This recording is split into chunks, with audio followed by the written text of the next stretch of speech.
These AI lost container videos are getting millions of views right now, and almost nobody is creating them yet. One page gained over 32,000 followers just by posting videos like these. Some of their videos have already reached over 4 million views. Now watch what I created using the exact same method in less than 5 minutes.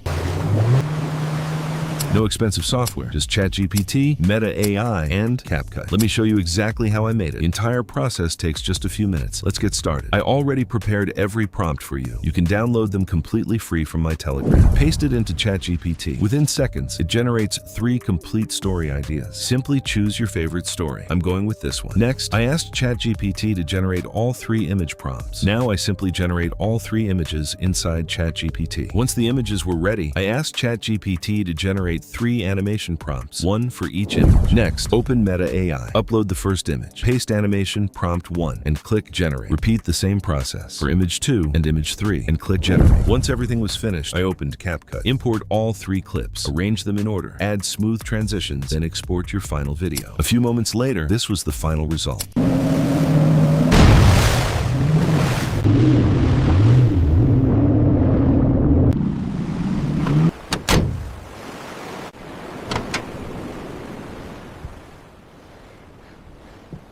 And that's just one example. You can create videos about lost Ferraris, Apple containers, or anything else you can imagine. If you want more viral AI niches, free prompts, and the best AI tools, subscribe to Artur AI. All prompts are available for free in my Telegram. I'll see you in the next video.